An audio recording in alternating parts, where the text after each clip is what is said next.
The hour is 6 o'clock, and we want to start on time so we can get you out on time as well. But first of all, thank you very much for being here this evening. This is being live streamed, so we know that we have people that are listening online through CMAC. But I do appreciate those of you who showed up, because you will be able to ask questions and get your questions answered immediately. If you have questions, we do have some cards in the back of the room, and Andrea will be collecting those, and we will answer them at the end of the presentation. And those that we don't get to, we will put on our website on the FAQs, or frequently asked questions.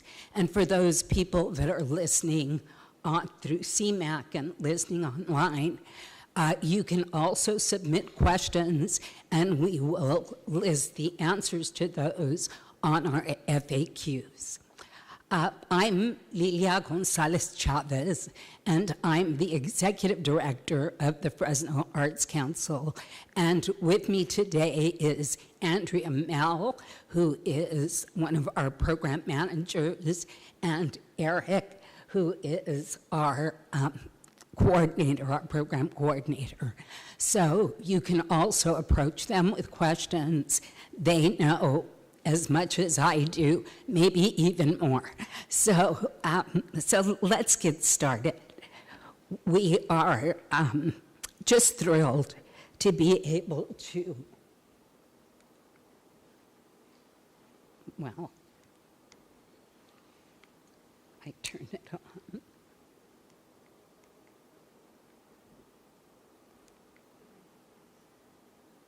It was,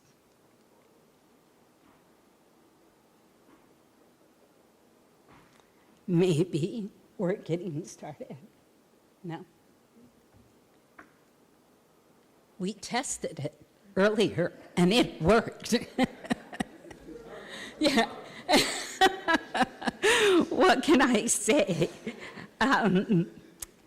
So we are going to go over the program that, no?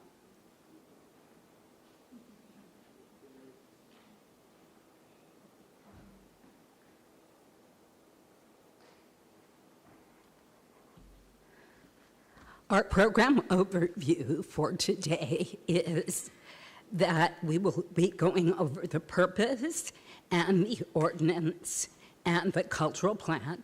We'll give you information about those things. We're also going to be talking about the extended access to arts and culture grants timeline and the grant categories, eligibility, letters of intent, which is the new thing, and we'll spend a lot of time sharing that information with you. We're going to walk you through it. The application process and the materials required, managing submittable, because some of you may not be familiar with the online process that we use, and so you'll hear about submittable, and then the application review process, so an overview of all the steps that we'll be going through before you will actually be awarded your grant.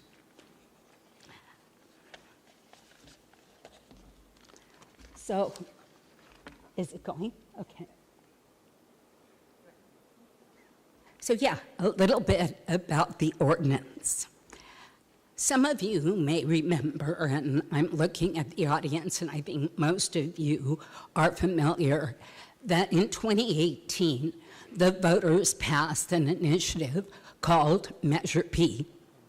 And Measure P was for parks and arts. The overall Parks and Arts Initiative averages to be about 87, 88 million annually. That's not all art funds. That's parks and arts. The majority of the funds go to parks, but 12% was carved out for the arts, and that comes to about $5 million per year. And that initiative was passed for the next 30 years, so from 2018 forward. So we're real fortunate that this isn't one of those things that, there was funding this year, and then next year it's gone. We've got a good time for organizations to stabilize, to strengthen, because of the timeline of the initiative. The ordinance identified that funds would be distributed through a competitive grant process for our 12%, for expanded access to arts and culture. So a competitive grant process. A lot of folks will call up and say, I want to apply for Measure P funds. Well, you can't just apply anytime. It isn't a rolling application.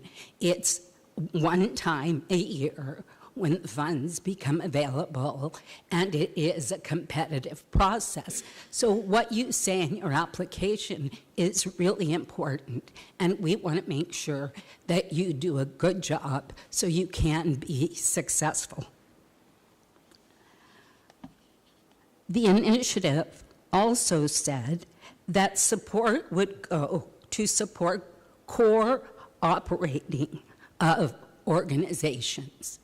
Core operating, or otherwise general operating support, and project-specific funds. So you can have a particular project, or if you're an organization, you can get general operating support. Now, general operating support was identified specifically in the ordinance for arts and cultural organizations. Now, last year, a lot of folks that were not arts and cultural organizations applied for general operating support. The ordinance specifically said it was for arts and cultural organizations. But the dilemma was, how do you decide? People define arts and culture in different ways. But the good old IRS came through for us. And the IRS has something called the National Taxonomy of Exempt Entities. And the National Taxonomy, when you applied to be a 501c3, you had to choose a number from the National Taxonomy, or an NTEE code. And that code, if it begins with an A, it's an arts and culture code. If you have any other code, you are not eligible for general operating support. So just want to put that out there so people understand where that NTEE code came from and why we're requiring it. And you'll hear more about it this evening. This allows us to align specifically with the ordinance and its requirements. So we're not doing it to be mean. We're not doing it to exclude some people and include others. It's because that was the intent of the ordinance.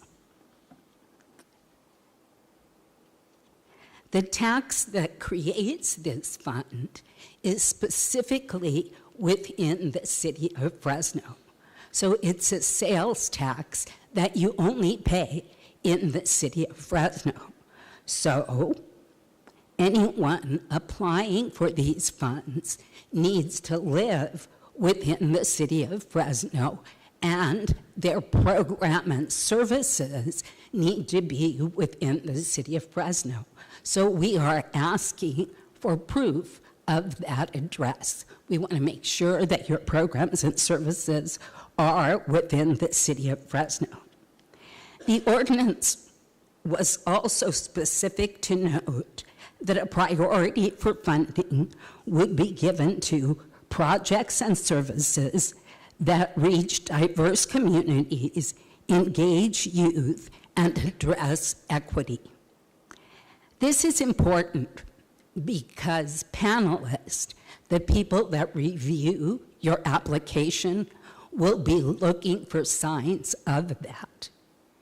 If your application doesn't discuss how you're going to reach diverse communities or engage youth and address equity, then your application may not score as high as someone else's that does include that information. So again, it's in the ordinance, and that's why we're requiring it. Next. Also significant is the cultural plan. The cultural plan is this document. It is a book, and we do have it in hard copy in our office, and if someone can't access it online, you can come to our office to review it, but it is available online. Now, this 5-year plan was also required by the ordinance, so we weren't able to start funding until we completed that plan. Once we completed that plan, last year was the first year we were able to distribute these funds. But the plan has a variety of different goals and desired outcomes, and you can see some of them. I'm checking to make sure it's see some of them. But what's even more important than the goals are the recommendations.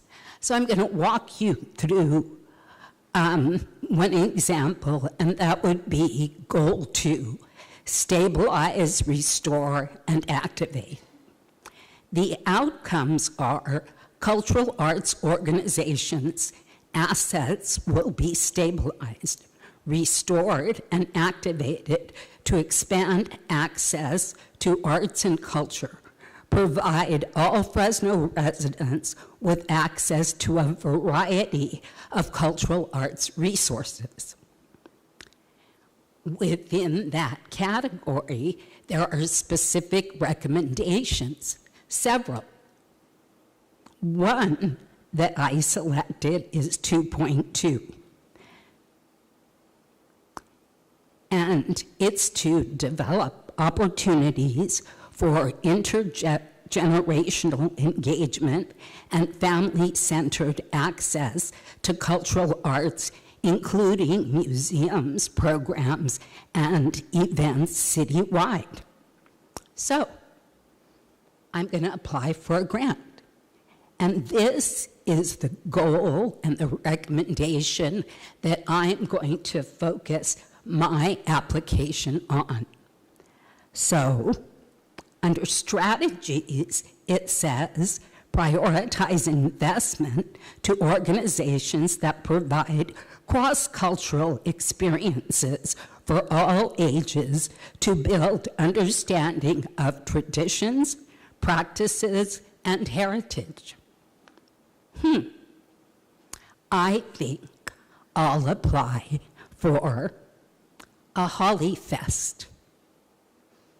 That's a specific tradition. It's a festival. It will engage many people from the community. It addresses cultural heritage, all those things that were in this goal and this outcome that I was wanting to develop a program for.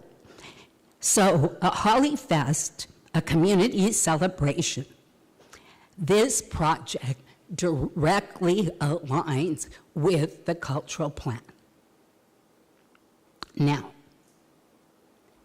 if you're the applicant and you don't go through all the steps, identify the goal, identify the outcomes, identify the recommendation that your project aligns with, panelists who are reviewing your application are going to question, how does this project align with the cultural plan? And you're required to align with the cultural plan.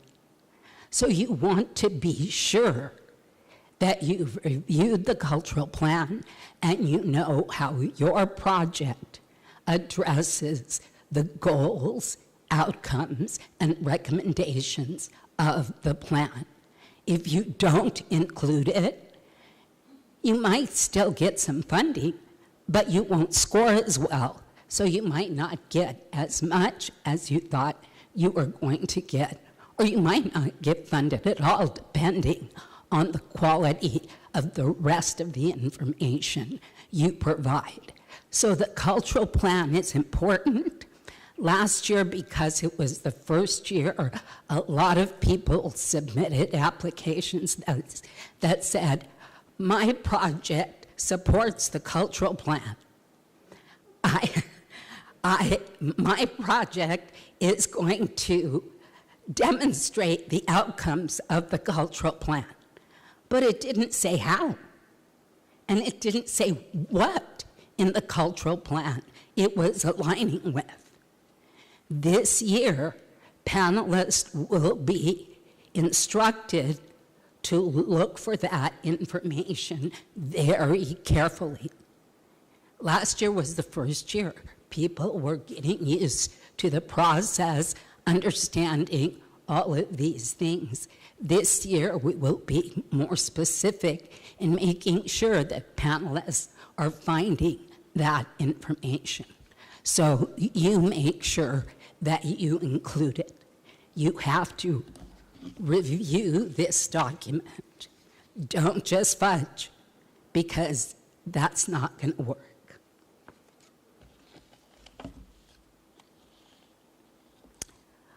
Okay. Now, I mentioned that this is available online, and also if you don't have access to online documents, you can come to our office and we have a couple copies that we can let you use right there to review it and find the outcomes that you're seeking.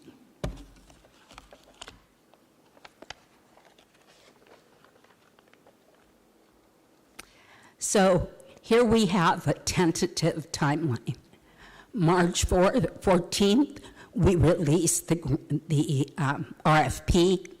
April 4th, your letters of intent are due. June 6th, the full application is due. June and July, we will review all of the applications. We'll have panel reviews. In August, we'll send recommendations to the PRAC. The PRAC is the Parks, Recreation, and Arts Commission. They are the authority that ultimately approves or denies all of the recommendations. And then in September, we hope to have letters of intent out. But for those of you that participated last year, you know that things don't always run on schedule when you're working with government entities and commissions. So this is an optimistic timeline, but this is an expanded timeline of the things that we have going on. So you can see here that we have today's workshop. Tomorrow, we'll have a workshop specifically for those people that are interested in being fiscal agents. And then on April 4th, your letter of intent is due. On April 7th, we will be having another workshop. And then June 6th, everything is due. And you can see the rest of the timeline that I've already gone through with you on this slide. But again, unfortunately, I can't promise that we'll stick to that timeline, but we're going to give it our best shot. Okay, so now grant categories. Again, this year we have two types of support: general operating support and project-specific support. In those types of support, we have two categories: emerging and established. For emerging general operating support, you must be an arts and culture nonprofit with a NTEE for arts and culture, with a budget of less than $50,000. So I'm going to say that again, just in case someone missed it. To apply for general operating support as an emerging organization, you must have an arts and culture NTEE. Now, the good news is you can apply for up to 100% of your budget, and that's capped at $50,000 for emerging organizations. You can apply for both operating and project support if you're a designated arts and culture nonprofit under $50,000. So small emerging organizations have a shot to get some support for their operations and also support for specific projects. You're growing. You need that kind of support. And this system is designed to help you grow. Now, I've heard some folks say, well, we want to be on the large budget organizations, established organizations. Well, you'll get there. But we all have to take steps to grow and develop. You don't immediately get there. You have to demonstrate your capacity to deliver programs, to manage money, and use these funds effectively. So then we have established organizations. Established organizations must be arts and culture nonprofits, so NTEEs that are arts and culture, with budgets greater than $50,000. These are the established organizations. And we have two tiers of established organizations because this year we will see organizations that were emerging last year. And because of that emerging grant, those grants, they now are over $50,000. So they're going to apply in the established category. But they're still not large budget organizations. They're more like mid-size organizations. And so in order to ensure that they can still be stable, they will be able to apply for up to 70% of their annual budget. So a little more than the established organizations, which are over $250,000, so $251,000 and above can apply for 30% of their annual budget. So you'll see some transitions there. Just being a large budget organization doesn't mean that, they get all the money. No, it means that they get a percentage, and they're large budget organizations because this isn't their first rodeo. They've been doing this work for a long time. They've established themselves. They've had fundraisers. They bring in money in other ways. And that's how they became established. But mid-sized organizations who are just transitioning are still in that place where they need a little more support. The challenge for those organizations is to be very thoughtful and strategic, because you've just leaped over the emerging category. So you can't apply for 2 grants. You can only apply for one, either project-specific or general operating. You'll need to decide what's in your best interest. Now, some folks might say, oh, well, we need general operating because that's the hardest money to come by. But if they apply for a project-specific grant, they can get a little more money, and still 10% goes to admin. So we're not making those decisions for you. You will have to thoughtfully consider what's in your best interest as an organization.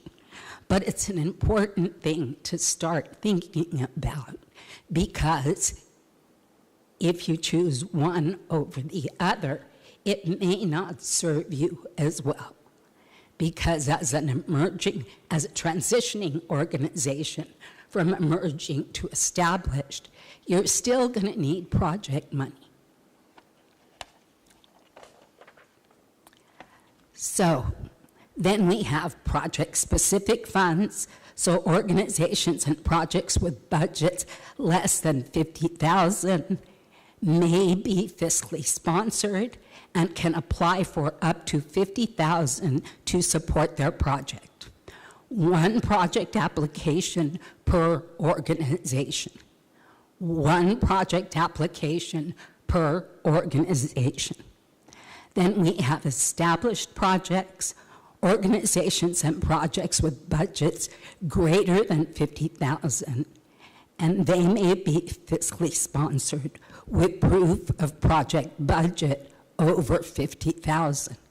So again, you can't just tell us that you're a large budget organization. You have to demonstrate it with financial statements. And established projects can apply for up to $150,000 to support their project. And that's where the issue comes. If you're an emerging organization that transitioned, this is your first year as established, if you choose to apply for GenOps, that's probably going to be a smaller amount of money because your budget isn't that big yet, and it's only a percentage of your budget. But if you apply for project-specific funds, you're eligible for up to $150,000, and 10% of that can go towards general operating. So you still get some GenOp funds there. Again, one project application per organization. Fiscal sponsors. You heard me mention fiscal sponsors. Fiscal sponsors is really a wonderful thing that we're allowed to offer. And a lot of folks have questioned, well, why do I need a fiscal sponsor? Fiscal sponsors must be 501c3 nonprofit organizations, and they provide fiduciary oversight and financial management and other administrative services that help you build your capacity as an organization. If you're just starting out and you've never done this before, you have no knowledge of the process for reporting and all of the work that goes into just paying all of your suppliers or artists or paying for materials and things that you need. So working under a fiscal sponsor helps you. And that fiscal sponsor must have at least 2 years experience in arts and cultural programming. Well, why should the fiscal sponsor have experience? The fiscal sponsor should have experience because they're handling your money. They should be able to mentor you and help you develop your skills as an organization.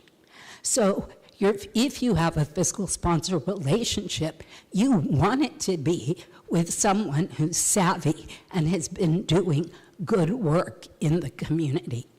If not, it's risky. So, fiscal sponsors can apply for their own grant and apply for projects that they are fiscal sponsored to. That money that comes from those other projects is kind of like what we would call pass-through. They manage the fund, but the artist or the collective that's working with that fiscal sponsor identifies everything that was in your budget that you proposed, and those are the costs, those are the things that you can spend, and that fiscal sponsor will pay those bills for you. So it has to be, they can't use that money for anything else. They can't use it for their own programs. They can't use it to fund a trip to Disneyland. They have to use the money for exactly what is in the budget that was approved. So it's your budget, it's your funds. It's just being managed by a competent fiscal manager. We hope. A fiscal sponsor is also required to have some knowledge of arts and cultural programming, and arts and cultural programming needs to be a part of their work. So how do you know if a fiscal sponsor does arts programming? Well, there's a couple ways. One, you're familiar with the organization. You've been to events that they have. They're arts and cultural events. That's pretty obvious. But another way is some organizations in their articles of incorporation, they've identified that art and culture is part of the work they do. Now, if it's not, they can get in trouble for accepting money for programs that are not consistent with their incorporation. So you want to make sure that your fiscal sponsor is safe too, that they're not just a good friend that says, yeah, I'll help you out, we'll be your fiscal sponsor, but they really shouldn't be doing that because they're putting their own organization at risk if that is not part of their incorporation, what they were set up to do. Okay. Fiscal sponsors must be in good standing with the IRS, the California Secretary of State, and Office of Attorney General.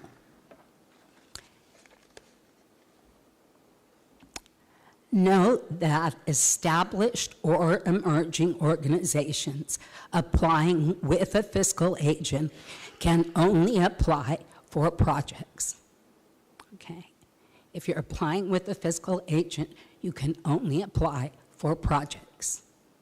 So why not general operating support? You'd probably say we need it, but you have no history. You have no budget that demonstrates what you've paid for that cost. So you're not eligible. So you can apply for project-specific grants only. Now, organizations interested in serving as fiscal sponsors should email our office, and they can email me directly, and we will have an informational meeting tomorrow on Zoom for those interested in being fiscal sponsors. Now, Andrea Mel is going to walk you through the rest of this presentation. Andrea.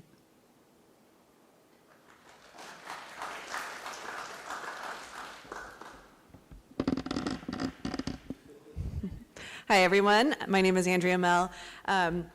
I will mostly be walking us through some of the technical aspects of submitting your letter of intent and getting familiar with Submittable. Before we kind of dive into that, I did want to say that I noticed a few people come in since the beginning. If you have not signed in, if you wouldn't mind doing so at the back table before you leave, you don't have to get up and do it right now. But there are also index cards back there and at the front here. If you have questions that are cropping up, we can get those cards to you. If you'll put your name on them and your question, then we'll call you at the end so that you can come down, or I can bring the mic to you and everyone can hear your question. We'll keep those and put those in our FAQs. And then same for the folks online who have just recently joined.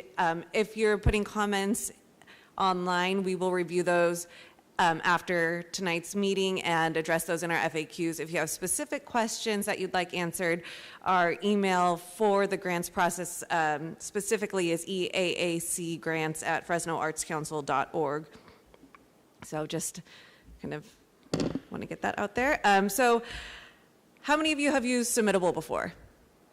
All right, good. So Submittable is our online platform for a lot of what we do at the Fresno Arts Council, but kind of primarily the expanded access to arts and culture grants process. So if you've applied in the past, you're getting familiar with it.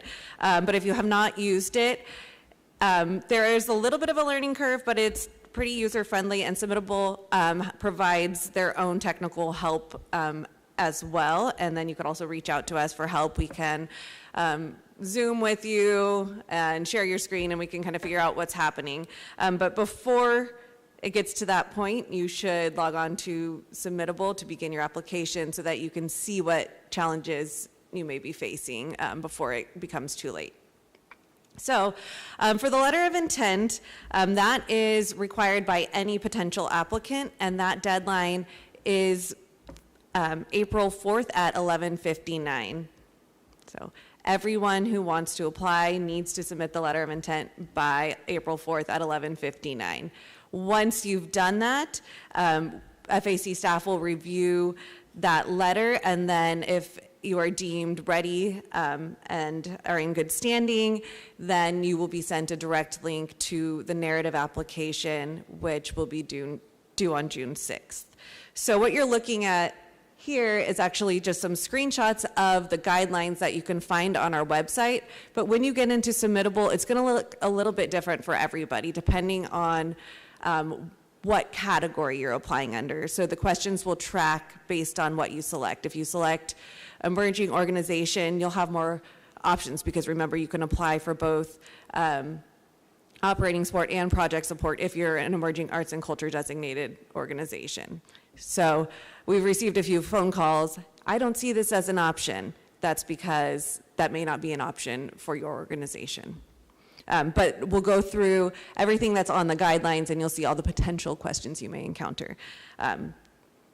So the best way to get to Submittable to start this process is to go to fresnoartscouncil.submittable.com or start at our website, fresnoartscouncil.org/arts and culture grants.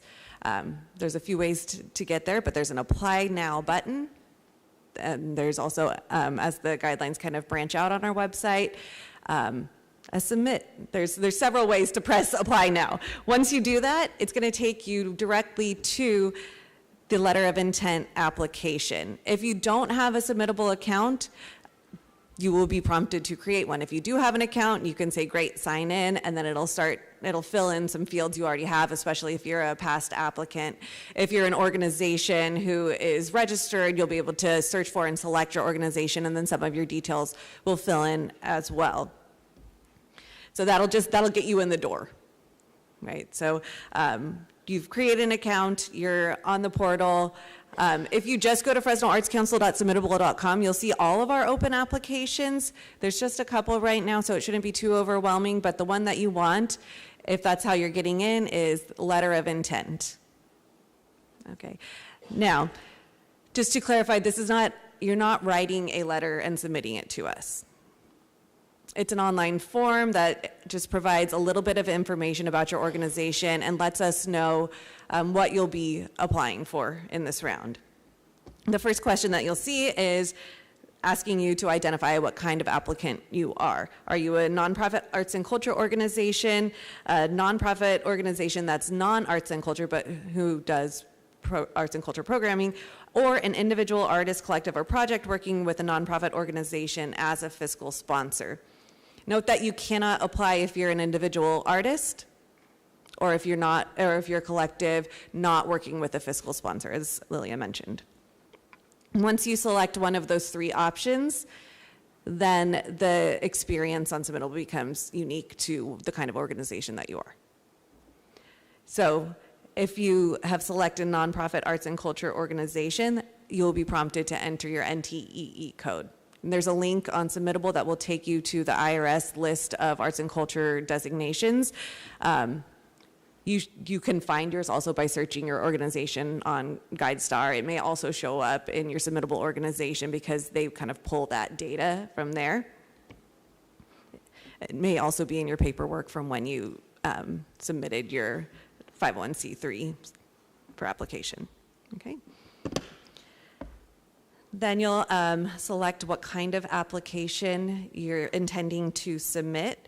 And again, only certain options will show up for you based on the kind of organization that you've identified yourself as. So emerging organizations can select up to 2 options. Established nonprofit, non-arts and culture can only select established projects. Emerging fiscally sponsored projects can only select emerging projects, and so on. You'll fill in your applicant name, which should be the name of your organization if you're an organization. If you're applying under a project and you're fiscally sponsored, you will put the name of that project. Okay. Then you will fill in your fiscal sponsor, and you may have checked that as you're going through Submittable, individual or collective applying with a fiscal sponsor. Fill in the name of that fiscal sponsor, and then you'll be asked to upload a list of arts and culture programming for that fiscal sponsor. So it's really important that you start working with them to get that information, because you will have to provide that information as well as a letter of agreement from your fiscal sponsor that they've agreed to be your fiscal sponsor a little bit later in the application. Then you're filling in your personal contact details, the primary contact name, email, phone number. That's, we will communicate with all applicants through Submittable exclusively, but in some case, we may need to find a different way to reach you. Put the person who is in charge of the project who can be reached as that. Then you'll identify which Fresno City Council district you're located in. If you need to find that out, there's a link in Submittable as well that will take you to the council district locator. Very quickly, you'll find out when you type your address in if you are located within the city of Fresno. If you are, it'll provide a district number if you're not familiar with what district you're in, and you'll be able to select that in the drop-down menu. If you're not in the city of Fresno, you're not eligible to apply. Then you'll put your business address and then provide proof of that address in the form of a utility bill or your lease. We recognize that there are some repeated numbers here on the letter of intent guidelines. It will not look like that in Submittable because there will not be numbers there because everybody has a different application experience. The only numbers you'll see on Submittable are when you're actually putting in your proposal details at the end. So just to kind of acknowledge that. Then you'll be asked for your overall budget size. So we want to know the budget of your organization. If you're a project, we want to know the budget of your project. But if you are a fiscally sponsored project with a budget of over $50,000 and you're interested in applying for established project support, you must have evidence of that budget being over $50,000 provided by your fiscal sponsor in the form of board-approved financial statements. And so, again, working with your fiscal sponsor right away to acquire those documents before April 4th is in your best interest. Okay. So you'll have your 990, your balance statement, and your statement of activities as your financial documents that you'll be uploading. If you're fiscally sponsored, we want the fiscal sponsor's 990 and financial statements, not your emerging project. Unless you've got that over 50,000, then you need to have that come from your fiscal sponsor as well. So, okay. Then you'll upload your IRS designation letter. If you're a fiscally sponsored project, you'll be uploading your fiscal sponsor's letter. Otherwise, you're a 501c3 and you're uploading that letter. Then you'll be asked to select the primary artistic discipline. There are just a few. We know that some projects are multidisciplinary, but just choose the closest thing. Then a question about whether your project will take place on City of Fresno property. There'll be an I'm not sure choice there just in case, but this will help us get in touch with the city and figure out what kind of permits or clearances you may need for your project. Then you will acknowledge that your organization is in good standing with the Secretary of State, Office of Attorney General, and IRS, and FAC staff will research that and verify that. And you will be alerted if you're not in good standing, and you'll have some opportunity to address that. Okay, and then finally, you'll acknowledge that all grant awards are dependent upon funds available and that you'll be able to adjust the project that you're applying for if you're awarded less than you are asking for, which was the case for most applicants last year. It's a competitive grants process, so you're putting forth a realistic budget for your project or your organization, but depending on the amount of funds available and the rankings, you may receive a percentage of the request. Okay, and then again, if you're fiscally sponsored, you will provide that letter of agreement from your fiscal sponsor, and fiscal sponsors should be aware that that is a requirement. It's included in our policies, and we'll talk to interested fiscal sponsors tomorrow about that process as well, for including the letter. Okay. Then after you kind of put that basic information, and it kind of sounds like a lot, but it really goes quickly once you have the materials and you know what you're applying for. It's essentially contact information and then some evidence of your organization. So it's pretty short and it's not a letter. But then you get to the narrative kind of component, which lets us know what you're applying for and a snippet of kind of what that project looks like or what the funds would be used for. If you've selected operating support and you're an established organization, you're only going to be answering what's up here right now. Oh, that's project. If we go back to the general operating support. If you're emerging and you've selected both, then you'll have both A and B, which we'll go through. So you're telling us that you are applying for operating support, you're providing the amount of your request, you're providing your organization's mission statement and purpose with a 250-word max, so again, it's pretty short, and then you're briefly describing how your organization would make use of general operating support funding, and in the guidelines for each of the 4 types of grants that you can apply for, you can see what are allowable expenses for each of those categories. Okay. If you are applying for projects, it's a similar kind of entry. You'll tell us how much you are requesting, and that's based on whether you're emerging or established, and based on the project and how much it costs to put on the project. And then you'll provide also your organization or collective's mission statement and purpose. And then you'll describe how your organization would make use of project-specific funding. So that's kind of a project details, just a kind of overview or summary of your project. Okay, and then That's the whole letter of intent. As far as assistance with the letter of intent, please, again, email the EAAC grants at fresnoartscouncil.org. If you're having trouble, you can also call us at the office. If you're having technical trouble with submittable help is great, but you can also get in touch with us and we can hook you up with them if there's something that you're specifically struggling with, or we may just be able to answer it on the phone as well. So again, once you've submitted that by April 4th at 11:59, staff will review and get in touch with you and send you a direct link to the application. If we notice that you've put in a request for something that your organization is not eligible for, we will let you know that, and there may be a need to redirect and to provide a different link if you are ready to apply at that point. So for example, if you are say that you want to apply for operating support, but you're not eligible for that, we'll let you know and say, hey, well, you can apply for project support in this category instead. Okay. There are some links here about how to check your own status. You can search those websites, and the presentation slides are they're on our website, and the links are also in the guidelines that are on our website, and then at the front table in here, we have some QR if you want to pull up the LOI guidelines, the website, or the presentation slides from tonight as well. That's it. And so we talked a little bit about the things that you'll need to upload in the LOI.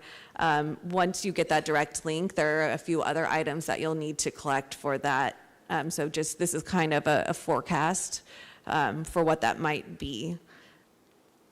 So the first few items on this list, your contact information description, NTEE, your letter of agreement, the list of arts and culture activities, all of those are related to the LOI that you're submitting. But then when you get to the narrative application, you will need to supply work samples and supporting materials based on your project or your organization's request. And then we've got the financial statements, the IRS letter, and that's it for the LOI. But then when you get to the narrative application, you'll have, let's say that you're bringing on an artist, you need to have maybe an agreement with that artist to include. You might have permission from the property owner about a mural if you're proposing a mural, but this is a little bit down the line when you are creating that main application after your LOI has been reviewed. And the budget will come in the main application, not in the letter of intent. In the letter of intent, all we need to know is what do you think you're requesting as far as the amount of funding. And the guidelines will have all of this in it as well. So you'll be able to see that if you go to the website. We talked a little bit about submittable help. One thing to kind of consider is we know that organizations, there's not just one person in an organization who does everything. This may be a collective effort. However, submittable is a one-person submission process. That doesn't mean that you can't have the help, but some strategies to manage that would be designating your main person who's going to submit the application as the one who creates the account. You want that person to be the person who receives all communications, who knows how to log into Submittable, and who can find the messages as they come. You will receive notifications via email anytime we send communication to you through Submittable. So you need to make sure that it's not going to your junk folder. It'll come from either fresnoartscouncil.org or email.submittable.com. So we just want to make sure that you're not missing those. But you can also periodically log into Submittable to see if anything has changed, if you've received any messages there. If you're working on the application with others, you can add collaborators in Submittable. You kind of need to get in there to see how to do that, but it is possible. It's just a little add collaborator button. And then when you do that, it sends them an invitation and they can join you in the application. But my advice would be to instead take the narrative questions out or look at the guidelines and get that material together separately, because if you add a collaborator and they're making changes and you're working on it at the same time, something may get overwritten and then you've lost everything. Always do something offline and then upload it when it's time to submit, especially if you're working in the last couple of days before submission. We won't be there at 11 o'clock at night. So we won't be in the office at that point. But so that person submitting the application should be your primary contact. And then if you need to transfer ownership of the application at any point, give us a call at the office and we can help you do that. Okay, that's the submittable letter of intent process.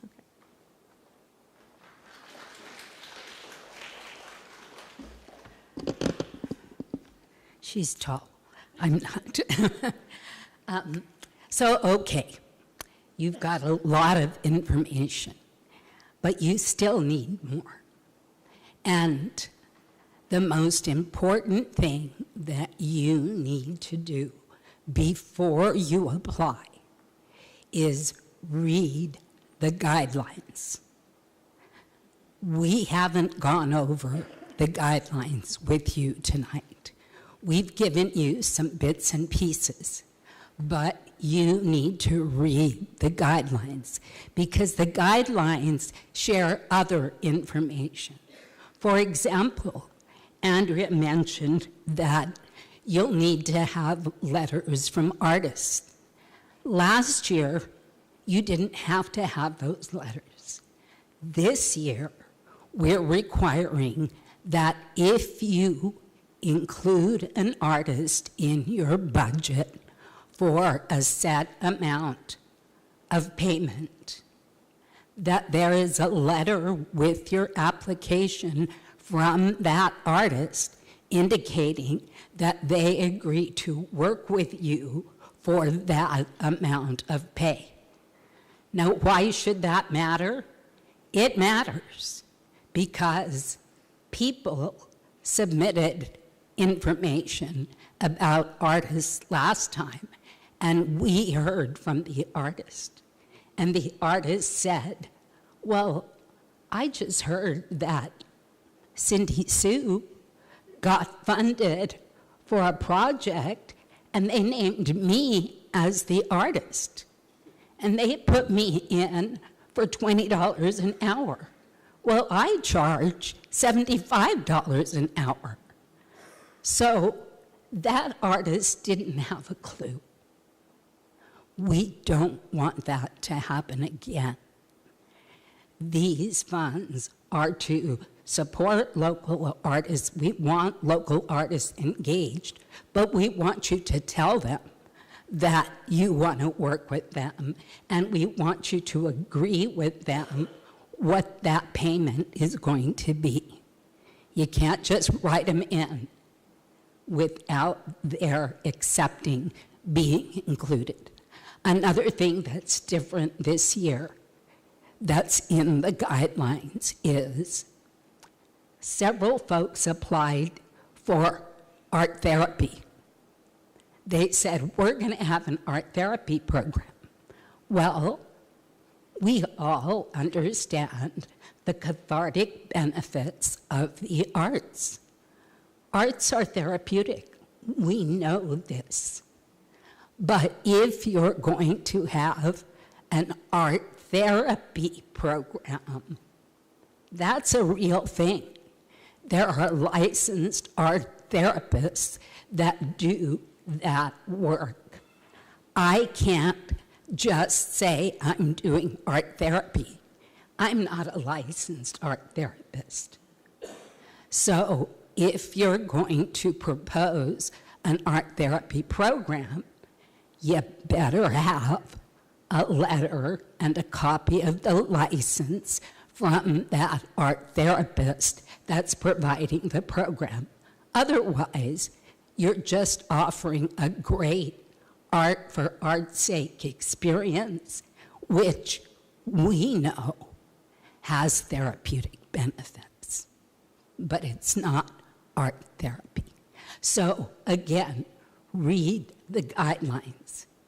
there's more information in the guidelines that you want to be sure you understand before you submit your application.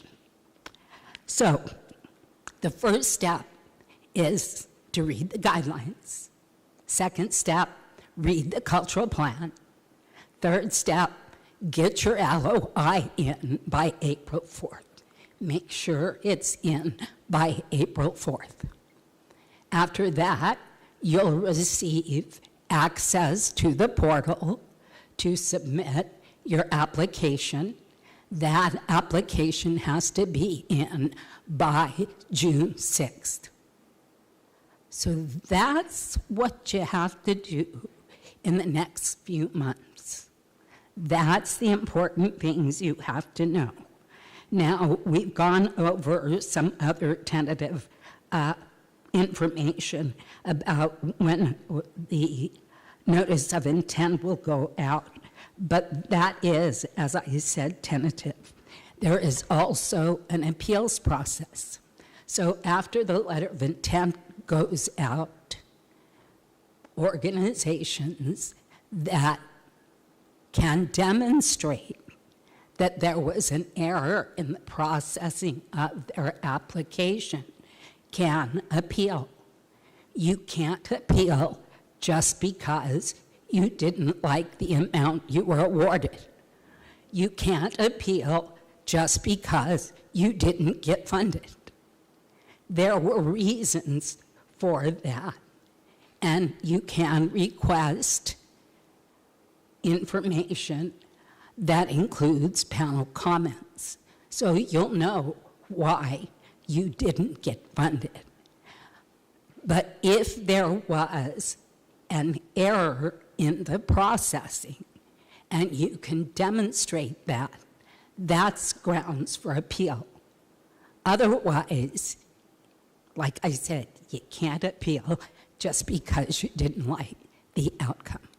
There has to be a reason for your appeal. But that is a process that people can participate in. So I think we've covered everything for tonight, but do we have questions? Okay.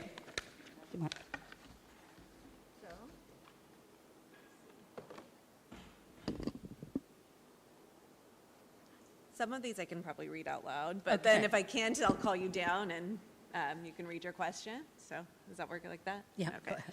All right, so everybody can hear. All right, is there a template for the letter of agreement between artists and orgs? There is not. There is no template for that letter of agreement.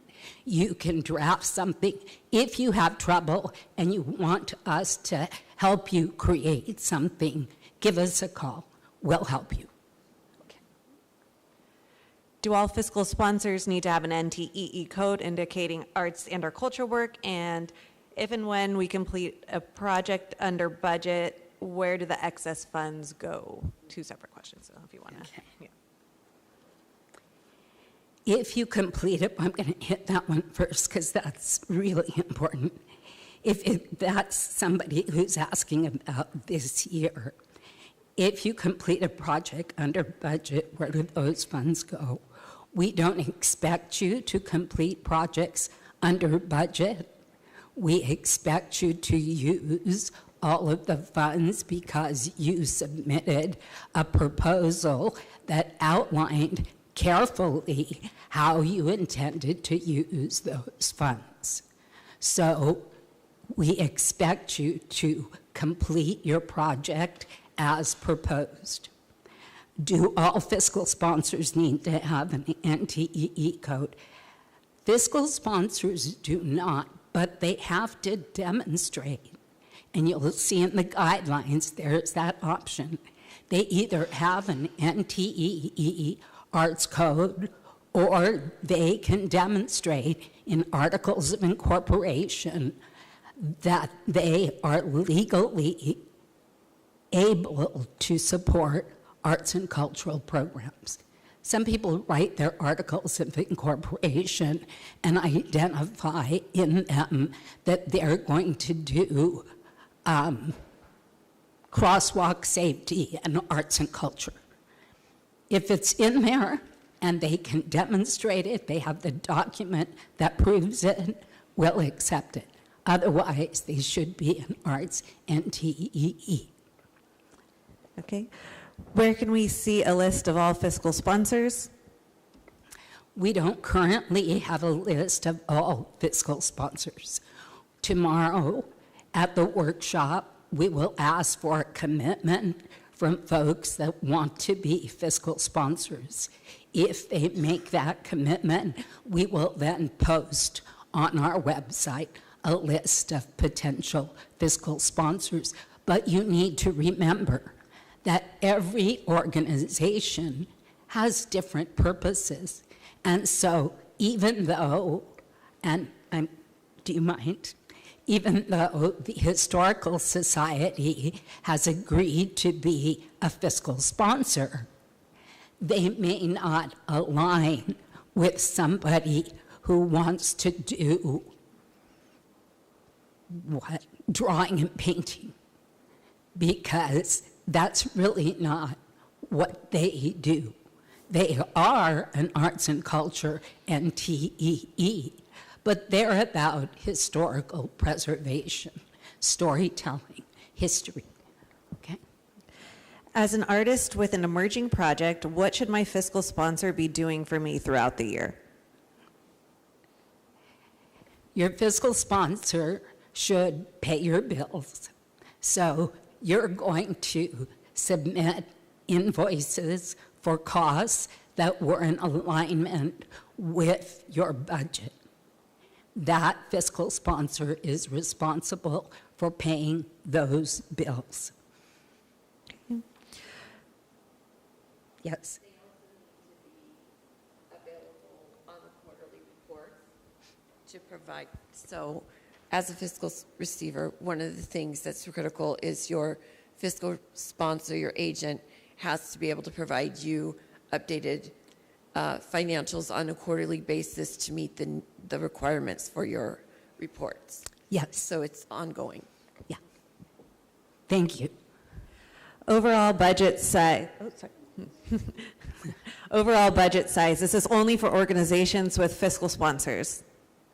No, overall budget size impacts everyone because it's your budget size that determines what category you apply under. Mm-hmm. So an established organization operations annual budget exceeds 120,000. What percentage are they eligible for? That would be 70%. Up to 250,000 is 70% of your annual operating budget. I'm sorry, the first question was about number 14 on the guidelines. Of that was for fiscal, you said overall budget size. And my question is that only for the organizations with fiscal sponsors? Everybody submits a budget. Everybody. That's what I wanted, at this point. Everybody. Yeah. Mm-hmm. Does a fiscal sponsor for a project-specific grant have to have an A NTEE, or can it be a different NTE? So we have already said that. We answered that. Is the fiscal sponsor meeting going to be recorded? I suppose we could, but it wasn't. We weren't intending to record it. Yeah. Yes. Okay.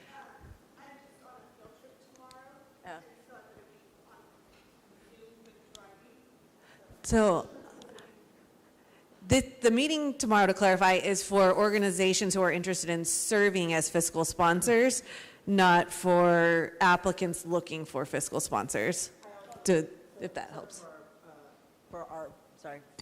For a group that is interested in being our fiscal sponsor. Some of them are like, oh, I'm in a meeting at that time, or so like if there's a way for them to see it afterwards. We will look into whether or not we can save it somehow, but that wasn't our intent. So, if you have a fiscal sponsor, can you only apply for project specific? Yes. yes. If you apply for a building, a fence, art installation, but it's a religious building, temple, is that still okay, basically, I think. So if it's... Is it capital expenditure or art? It's a list. Does somebody Who want to clarify? asked the question? Yes.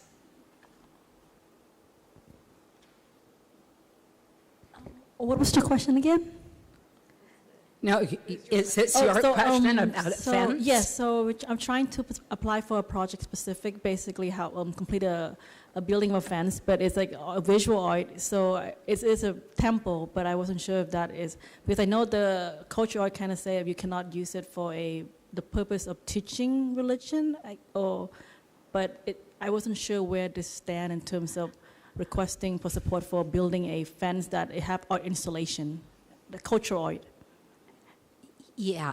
So first, no capital expenditures. So you can't build a wall, you can't build a fence, you can't build a building, no capital expenditures. You can't add on a room. So that's the first part. Okay. The art installation part, if it's deemed to be a quality artist and it's also a project that helps to expand understanding of a culture and awareness, the art is acceptable. It's what you're putting it on that is not. I see. Got it. Thank you.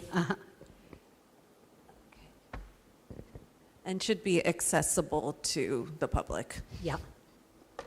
Okay. Last year, we were able to use a P.O. box address. To clarify, that is not permitted this year? That's correct. Not this year.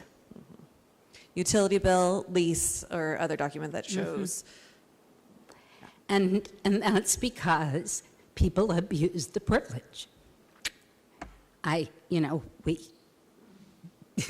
That's what happens. If you're on a board of an arts and culture nonprofit but want to submit a project as an individual artist, is it better to use a different org as your fiscal sponsor or your own? Also, are you limited to the fiscal sponsor's financial limitations or your personal income?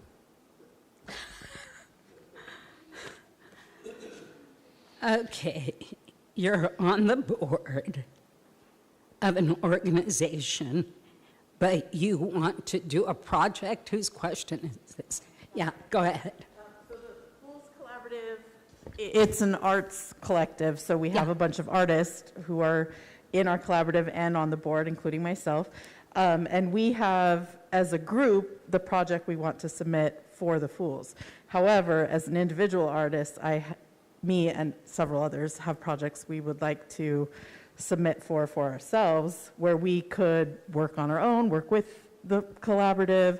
And I just know, are we eligible to, if we're already in a collective, are we allowed to, apply as individual artists? So the question, as I'm hearing it, is can the Fools Collaborative be a fiscal agent to an individual artist? That also are on their board? Like, is that a conflict of interest if they're submitting their own project collectively? It's not a conflict of interest, and it is possible. Yeah, it is possible. It is, okay. Yeah. Okay. Along those lines, I just... It walks a fine line of being in a gray space because you're on the board that's overseeing the project. And so just to make it neater, I would find another fiscal sponsor. Yeah. Okay, yeah. And then also, we as the Fools, we don't have a space, we travel. We have a mailing address in District 1, but we primarily work in District 2. But I mean, on our legal forms with the Secretary of State and everything, it's just my home address. Is that what we should put? Is that address in the city of Fresno? Yes. Then do that. Okay, thank you.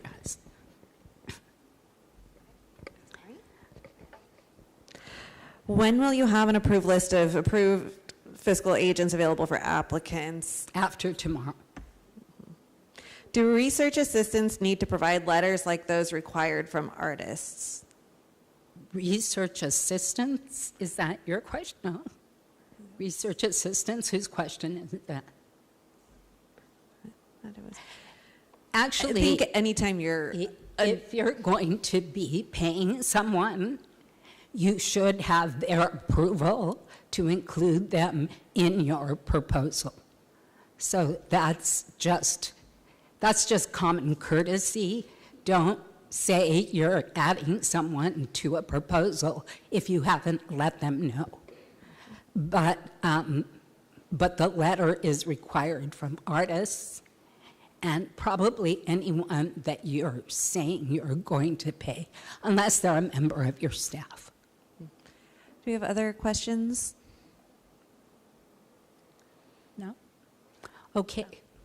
With regards to addresses, within the city of Fresno, there's a lot of county islands. We need to be careful of those, correct? Yes. They are not tax payable. That's correct.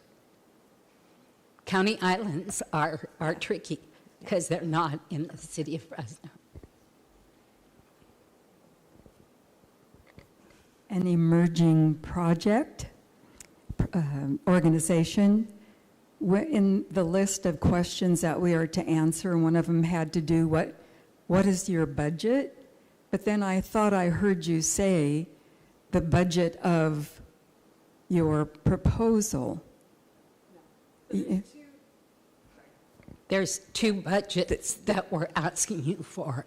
We're asking for your organizational budget and your project budget, or the amount that you're The requesting. first time you see a question about budget in the LOI will be for your organization.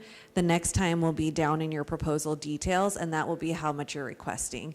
And then if you're fiscally sponsored, remember it's still your project's budget, and then your fiscal sponsor's financials, those documents. Other questions? Yep.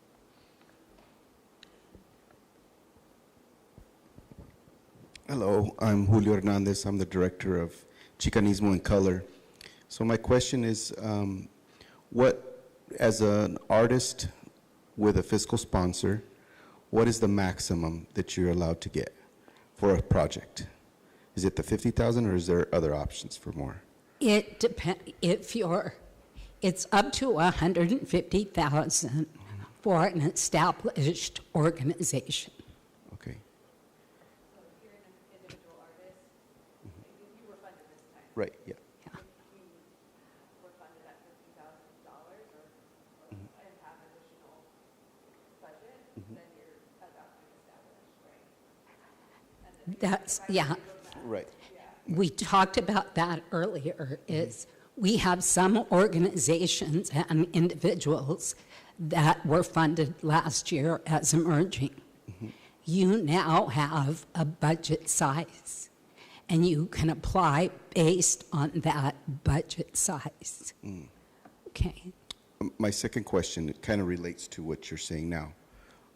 Just because if it's in the beginning stages and because it's proposed to go on for 30 years, would you recommend maybe the first 2 to 5 years just really get immersed in that emerging side of it so that you establish a good foundation so that when you do switch over, because you can't go back and forth.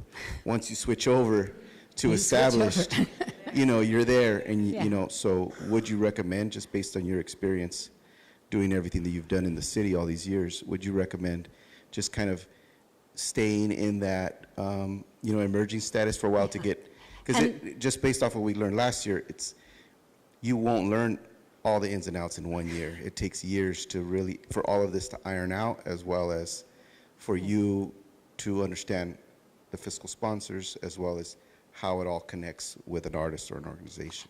Yeah, and I hear you, and I hear you saying, I'm not ready to be established. And so every organization, every individual knows their readiness. And so if you think, and that's why I said, you have to be strategic. What's in your best interest? What makes sense for you to apply for a project grant that under under a fiscal sponsor that you can get up to 150,000 and still, well, actually, that would be established. Or you can get 50,000 and still deliver a good program, and you're not worried about the responsibility of managing your own organization yet. Give yourself some time to grow. That makes sense.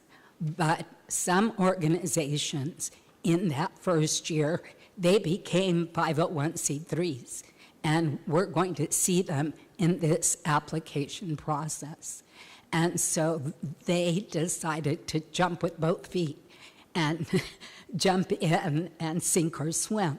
So I don't want to tell you what to do, but I do tell you, be thoughtful, think about what the commitment is for you, and are you ready to take on the responsibility of more funds and more reporting, basically.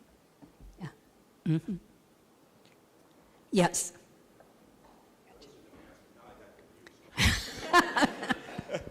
So back on the budget thing, if you got a grant last year for say 25,000 and you raised money during the year from other sources of 25,000, you're now at 50,000. Are you now not an emerging organization anymore? Are you now?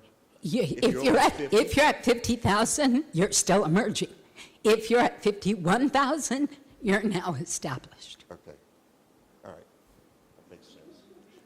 Okay. Stop raising. Okay.